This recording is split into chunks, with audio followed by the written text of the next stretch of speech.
You hear people argue about generations all the time. Boomers ruined everything. Millennials killed everything. Gen Z is changing everything. But there's one generation that almost never gets talked about. They're not loud. They're not defensive. They're not trying to trend. They're just there. Generation X. Born roughly between the mid-1960s and early 1980s. They're your coworkers who don't complain. Your parents who don't over-explain. The people who help build the modern world without constantly narrating their lives online. And here's the strange part.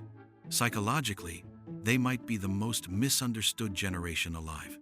Generation X was the first generation to grow up with widespread independence forced on them early, not as a lifestyle choice, as a necessity.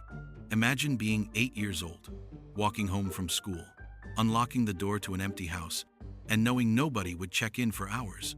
No smartphones, no cameras, no messages asking if you made it home safely. You figured it out. You made food. You did homework. You waited. Millions of kids grew up this way. And while it made them capable, it also taught them something quietly powerful. You can't always rely on someone showing up. That lesson sticks. That empty house did more than create independence. It wired their brains around consequences. When their parents finally got home, rules were clear. Cross a line and you knew immediately. There was no negotiation, no emotional processing session, no long explanations. Psychologists call this a high-consequence environment, a world where actions and outcomes are tightly connected. And that's why Gen X often seems like they're thinking 3 steps ahead. They learned early that every decision has weight. At the same time, they watched adults promise stability and then failed to deliver it. They saw marriages fall apart. They saw layoffs hit loyal workers. They saw institutions say one thing and do another. They were told, work hard, follow the rules, everything will work out. And then the rules changed. So Gen X didn't become hopeful idealists. They became realistic planners, not cynical. Prepared. They learned to expect disruption and emotionally brace for it. This mindset explains something people often misunderstand about them: their distance. Gen X isn't antisocial. They're private. They grew up when mistakes didn't live forever, when embarrassment faded instead of going viral, when personal moments stayed personal. So broadcasting their lives online doesn't feel exciting. It feels risky. To them, the less people know, the safer you are. That's also where their humor comes from. Sarcasm, irony, self-deprecation. It's not detachment, it's armor. They grew up during constant background anxiety, Cold War warnings, nuclear drills, adults talking about catastrophe while telling kids not to worry. When the world feels unstable but nobody addresses it directly, you learn to keep emotional distance, just in case.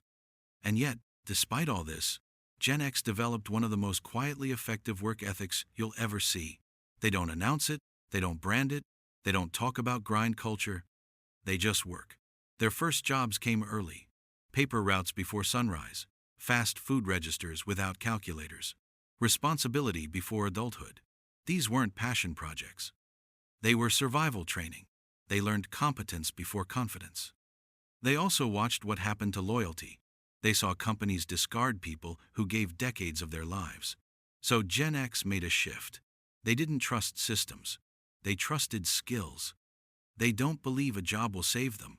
They believe being useful will. That's why so many of them quietly maintain multiple income streams. Not for status, but for security. Here's the paradox at the core of Gen X psychology. They are deeply independent and quietly dependable. They won't ask for help. They'll figure it out themselves. They've been doing that since childhood. But when someone else needs help, they show up. No announcement, no credit, no performance. Because that's how friendships were formed when adults weren't around. Their relationship with authority reflects this too. They don't respect titles, they respect competence. If you know what you're doing, they're loyal.